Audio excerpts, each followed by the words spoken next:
आइए इस क्वेश्चन को हम सॉल्व करते हैं जो फ्रिक्शन के ऊपर बेस्ड है। क्वेश्चन में बोला गया है कि दो ब्लॉक ए और बी है और इसका वेट डब्ल्यू से 400 न्यूटन का फोर्स अप्लाई किया है, इसको कुछ वेट नहीं दिया गया है और बोला गया है कि इसको एक रिजिड रॉड से जोड़ा गया है। ये हॉरिजॉन्टल प्लेन पर है, ये इंक्लाइंड प्लेन पर है। म्यू ए पर आपको 0.4 बोला गया है और फाई बी मींस यहाँ पर एंगल ऑफ फ्रिक्शन 15 डिग्री का दिया गया है। ये एंगल 30 डिग्री है। पूछा गया calculate the smallest value of W for system in equilibrium. Means W की वो लोवेस्ट वैल्यू बतानी है, मिनिमम वैल्यू बतानी है कि सिस्टम हमारा इक्विलिब्रियम में रहे। हाईएस्ट तो कुछ भी हो सकता है, इनफाइनाइट वेट आप पुट कर सकते हैं, लेकिन एक फाइनाइट वैल्यू पूछ रहा है कि जो इसकी सबसे लोवेस्ट वैल्यू कि ये सिस्टम मेंटेन कर सके। ये आपका ऑब्वियसली नीचे की ओर जा सकता है तो ये आपका राइट की ओर जाएगा।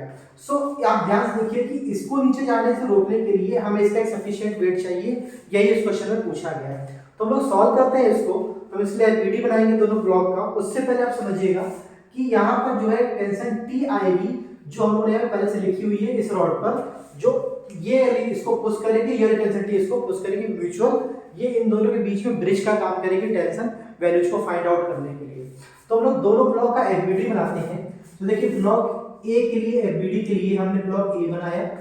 सबसे पहले इसका वेट डाउनवर्ड डायरेक्शन में डब्ल्यू प्रोवाइड किया, यहाँ पे लगने वाली टेंशन टी प्रोवाइड किया जो रॉड से बी की हेल्प से के बी के थ्रू ए पर आ रही है। एक नॉर्मल रिएक्शन को प्रोवाइड करते हैं दैट इज द आर, और फ्रिक्शन फोर्स को अभी नहीं अप्लाई करते हैं। सिमिलरली हम दूसरे ब्लॉक का एफबीडी बनाते हैं। ये ब्लॉक बी 400 न्यूटन का फोर्स दिखाया गया, वेट कुछ दिया नहीं गया तो 400 न्यूटन का फोर्स हम जैसा दिया गया वैसे ही अप्लाई कर देंगे। एक टेंशन टी हम कुछ इस तरीके से अप्लाई कर देंगे। एक नॉर्मल रिएक्शन प्लेन के परपेंडिकुलर दैट इज आर। अगर ये ब्लॉक ए है तो हमने इसको ए दे दिया, या ब्लॉक बी तो इसको हमने आर बी दे दिया। ओके, अब देखिए क्या पॉसिबिलिटी है, ये मूव नीचे की ओर कर सकता है, ऊपर की ओर मूव नहीं करेगा। तो इसके लिए हम फ्रिक्शनल फोर्स यहाँ पे प्रोवाइड कर देंगे mu B R B. Mu B के लिए आप 10-15 कर देंगे तो आपको म्यू बी की वैल्यू मिल जाएगी। सिमिलरली अगर ये नीचे की ओर आएगा तो ये इस तरफ जाएगा, तो हम लोग इसको बोलेंगे, अगर इसका मोशन इस तरफ है तो फ्रिक्शनल फोर्स आपका कुछ इस तरफ आएगा that is mu A R A, क्योंकि ये इस तरह मूव होगा तो फ्रिक्शनल फोर्स डायरेक्शन आपकी कुछ इस तरह।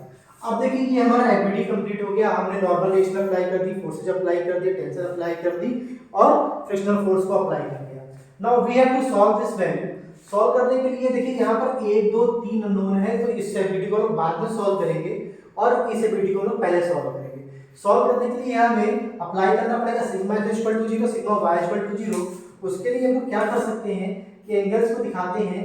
अगर ये प्लेन पर आपका था, ये एंगल आपका 60 डिग्री हो गया, तो आरबी का ये एंगल आपका 30 डिग्री हो जाएगा और म्यू बी आरबी का एंगल ये आपका 60 डिग्री हो जाएगा। नाउ ये एग्जैक्टली वर्टिकल में ये हॉरिजॉन्टल पे है, तो अप्लाई करते हैं इस डायरेक्ट जो हमारा कन्वेंशनल है summation x equal to 0 rightward forces are positive. तो देखिए राइटवर्ड में t आपका प्लस में 400 आएगा नहीं, आरबी का cos 30 लेफ्ट की ओर जा रहा है, सो माइनस में RB cos 30 and mu B RB का cos 60 आपका प्लस पे mu B RB cos 60 it should be equal to the 0। Mu B आपका 10-15 है, आपको यहां से मिल जाएगा, आप पुट करेंगे टी और आरबी पे रिलेशन मिल जाएगा। अभी हम इसको यहीं पे छोड़ देते हैं। अप्लाई करते हैं sigma y equal to 0, upward direction में सारे force positive. 400 exactly downward direction में, इसलिए हम माइनस में, टी आएगा नहीं, आरबी का साइन 30 ऊपर की ओर प्लस में, सो प्लस में RB sine 30 degree, mu B RB का साइन 60 ऊपर की ओर, सो प्लस में mu B RB sine 60 is equal to the 0। आपको यहां से आरबी की वैल्यू मिल जाएगी, आप म्यू बी की वैल्यू 10-15 पुट करेंगे, सो आरबी की वैल्यू मिल जाएगी 546 न्यूटन के आसपास। इसको वापस यहाँ पे पुट करेंगे तो आपको टी की वैल्यू मिल जाएगी 400 न्यूटन के आसपास। ओके, यहाँ पर टी की वैल्यू आ गया। अब हम इस पार्ट पे आते हैं, हम अप्लाई करते हैं summation y equal to 0, upward direction में सारे फोर्स पॉजिटिव, आर ए आपका ऊपर की ओर, w आपका नीचे की ओर, म्यू ए आर ए आएगा नहीं, टी आएगा नहीं, equal to 0, so R A की वैल्यू के बराबर हमारा w होगा जो हमारा रिक्वायर्ड आंसर होगा। लेकिन हमें अप्लाई करना पड़ेगा summation x equal to 0, rightward force positive, because हम लोग को आर ए की वैल्यू चाहिए। तो टी आपका माइनस में, म्यू ए आर ए आपका प्लस में, is equal to the 0। Mu A आपको दिया हुआ 0.4, आर ए आपको निकालना है, यहाँ पे टी आपको दिया हुआ है, तो यहाँ से आपको आर ए की वैल्यू मिल जाएगी 1000 न्यूटन, और हम इसको पुट करेंगे तो डब्ल्यू की वैल्यू भी आपकी हो जाएगी 1000 Newton. This is the answer.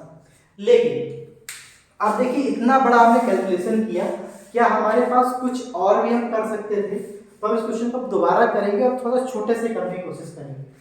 ध्यान से देखिए, हमने एक थ्योरी पढ़ी थी, एक कॉन्सेप्ट पढ़ा था अपने प्रीवियस लेक्चर में कि angle of friction concept, angle of friction के कॉन्सेप्ट को हम यहाँ पे यूज करना चाहते हैं।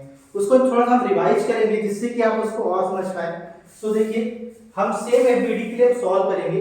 हम क्या करें, पहले एंगल ऑफ फ्रिक्शन करते हैं और देखते हैं कैलकुलेशन हम कितनी कम कर सकते हैं। तो देखिएगा ध्यान से, सबसे पहले एंगल ऑफ फ्रिक्शन को समझते हैं।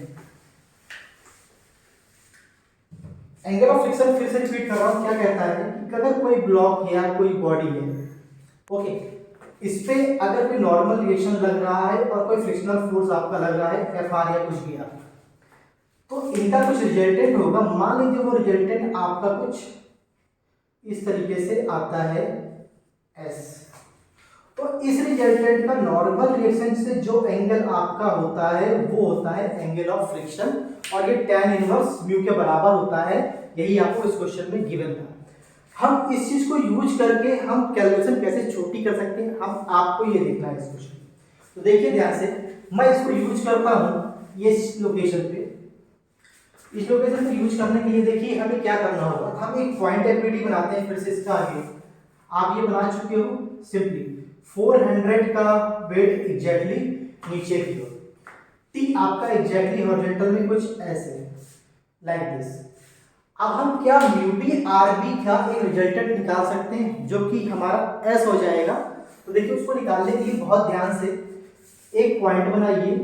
ये आपका लग रहा है म्यू बी आर बी, और इसका हॉरिजॉन्टल से एंगल आपका है 60 डिग्री।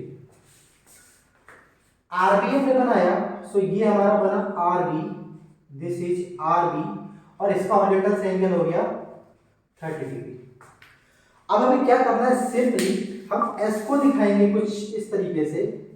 मान लीजिए कि ये हमारा एस है, छोटा हो सकता है, बड़ा हो सकता है, डिपेंडिंग ऑन द वैल्यूज, और ये हमारा एंगल हो जाएगा फाई बी जो हमें क्वेश्चन में given.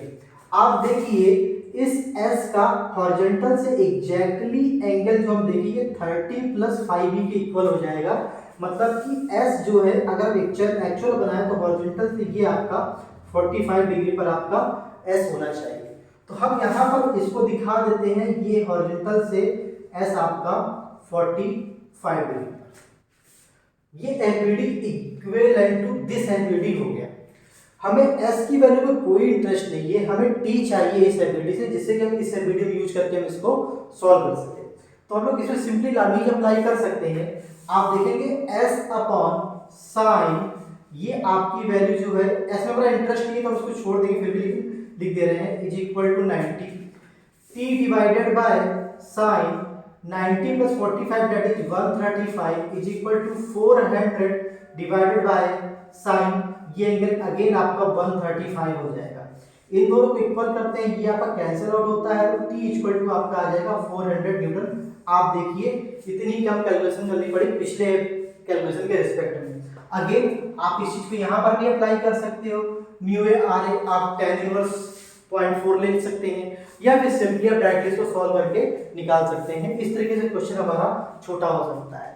So angle of friction के कॉन्सेप्ट को आप यूज करके अपनी कैलकुलेशंस को बहुत कम कर सकते हैं। जैसे इस क्वेश्चन में है, आप और भी किसी क्वेश्चन में, जब बेस्ट फ्रिक्शन क्वेश्चन है कि वहां पर बहुत इजीली आप इसको यूज कर सकते हैं। सो हम अगले कुछ क्वेश्चंस आपको एंगल ऑफ फ्रिक्शन की हेल्प से ही करेंगे, जिससे कि आपको इसको और अच्छे से यूज करना आ जाए। बस याद रखिएगा कि आपको म्यू बी आर बी या फिर फ्रिक्शनल फोर्स और नॉर्मल रिएक्शन के हिसाब से इसको एंगल लेना आना चाहिए कि हम किस तरीके से एंगल को ले सकते हैं। Okay, thank you. I hope ये बात क्वेश्चन आपको समझ में आया होगा, और क्वेश्चन आप हमारे देखते रहिए।